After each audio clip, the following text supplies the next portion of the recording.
Pernah nggak sih Mams di benak kalian bertanya, bahaya nggak sih kalau ibu hamil itu nggak konsumsi vitamin, suplemen, dan susu?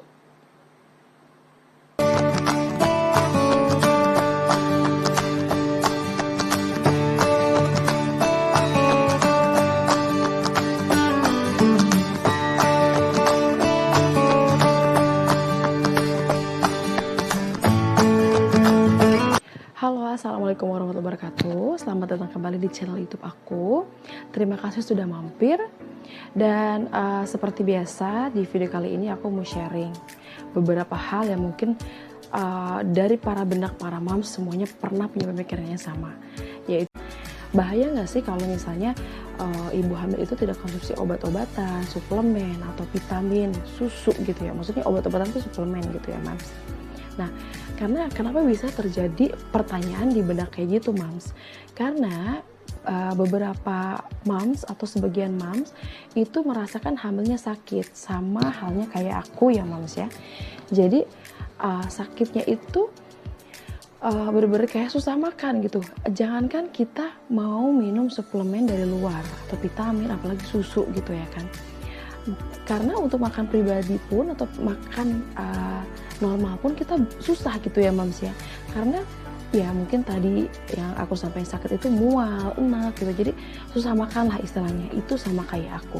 Sehingga timbullah pertanyaan di benak aku kayak gitu. Jadi aku pada saat check up itu tanya ke dokter, bahaya nggak sih dok gitu. Dan kata dokter aku waktu itu, dia nyampein bahwa sebetulnya nggak bahaya ya. Jadi kalau mams itu tidak minum vitamin, terus juga minum suplemen dan susu, itu tidak membahayakan. Asalkan katanya. Jadi tuh di awal dokter aku tuh udah diinformasiin gitu, udah kayak aku seneng lah, oh oke, berarti tanpa minum itu atau tanpa minum susu, minum vitamin, suplemen, ya alhamdulillah bakal baik aja gitu ya, Mams. Nah, ternyata ada tapinya, Mams. Dokter aku informasiin itu bisa tidak bahaya selagi asupan nutrisi Mams itu terpenuhi dari internal. Jadi katanya, kata dokter aku itu, nutrisi itu dibagi dua. Jadi ada nutrisi mikro dan nutrisi makro. Ya, jadi nutrisi itu dibagi menjadi dua, nutrisi makro dan nutrisi mikro. Tadi yang dokter sampaikan kalau misalnya kita tidak minum tidak minum suplemen ataupun susu, itu tidak apa-apa asalkan nutrisi makronya terpenuhi. Nutrisi makro itu apa sih? Jadi nutrisi makro itu informasinya dari beliau bahwa nutrisi makro bisa didapatkan dari asupan kita makan sehari-hari. Jadi seperti protein, karbohidrat, lemak. Pokoknya pas saat 5 sempurna deh gitu ya, Mams. Kalau itu semua terpenuhi, tidak harus atau mungkin tidak membahayakan juga kalau tidak minum vitamin ataupun susu ya, Mams. Karena vitamin ataupun susu tadi ataupun suplemen tadi itu adalah sifatnya pembantu dari luar gitu ya, Mams. Supaya tidak kekurangan dari dalam. Tapi artinya kalau dari dalam tidak kekurangan ya tidak harus minum itu juga sih, Mams gitu ya. Nah, tadi udah aku bahas tentang nutrisi makro. Nah, untuk nutrisi mikro itu apa sih? Jadi kayak nutrisi mikro udah aku sampaikan, itu nutrisi dari luar. Jadi semacam kayak asam folat, kalsium ya kan, gizi, zinc tambahan buat Mams untuk pembentukan janin kita di dalam kandungan gitu ya, Mams. Nah, pada dasarnya kan permasalahannya semua mams itu tidak bisa normal ya, lidahnya tidak normal, tidak baik-baik aja kalau makan segala macam, sehingga nutrisi atau asupan nutrisi makronya itu tidak terpenuhi.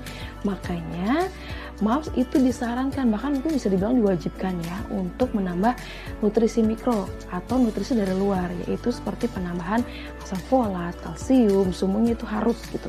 Karena jika tidak, pasti nutrisi tersebut akan mengambil dari nutrisi kita yang sudah ada, sehingga nutrisi kita yang sudah ada di dalam tubuh itu akan hilang di istilahnya apa ya, kayak disedot gitu deh sama si bayi gitu ya kan.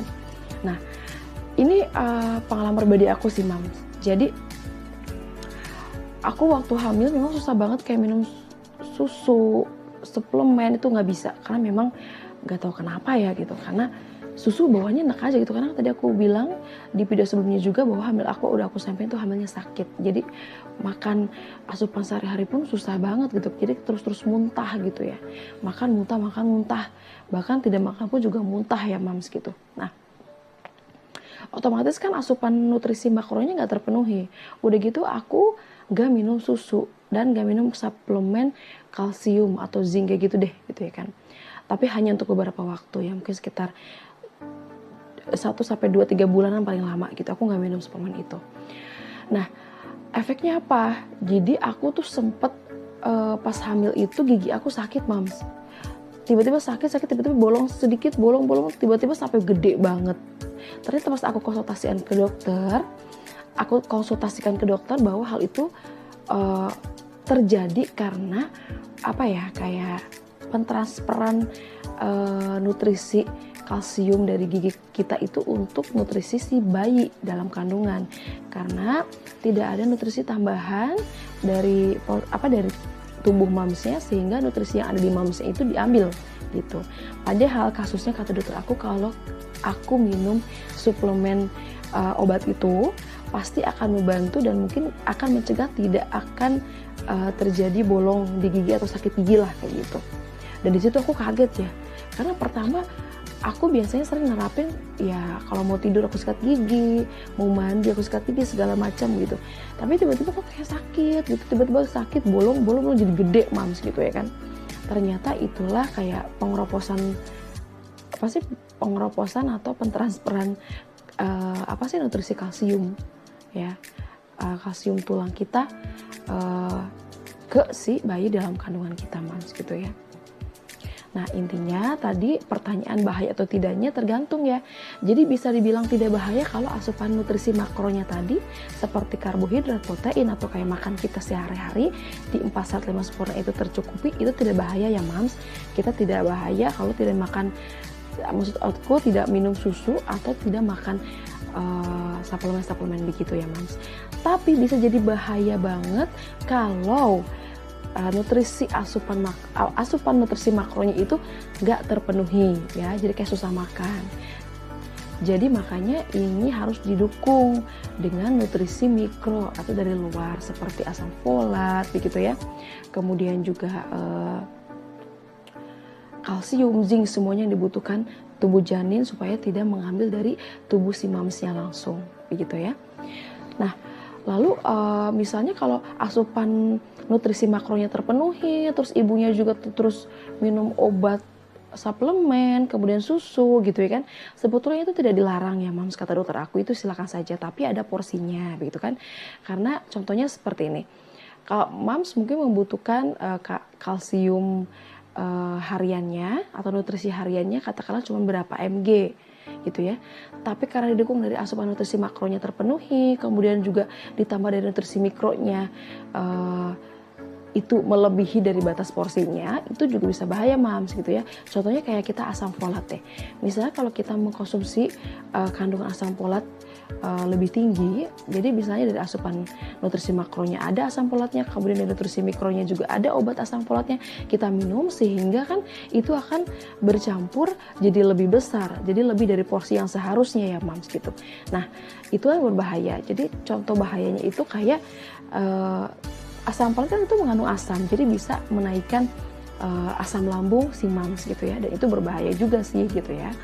Jadi intinya harus sesuai porsi gitu ya mams. Oke mams, mungkin di video kali ini informasinya hanya itu yang aku sampaikan. Semoga informasi yang aku sampaikan ini bisa bermanfaat atau bisa jadi bahan pertimbangan para mams ya. Dan jangan lupa jika memang suka untuk videonya bisa di like, komen, subscribe, dan juga nyalakan loncengnya supaya nggak ketinggalan dari informasi-informasi yang aku sampaikan sesuai kehamilan ataupun mengurus anak. Dan ini sesuai pengalaman pribadi aku ya mams. Dan jangan lupa juga di-share jika memang video ini bermanfaat ya mams. Sekali lagi terima kasih sudah nonton ya mams, dan sampai ketemu di video aku selanjutnya. Bye bye, next video.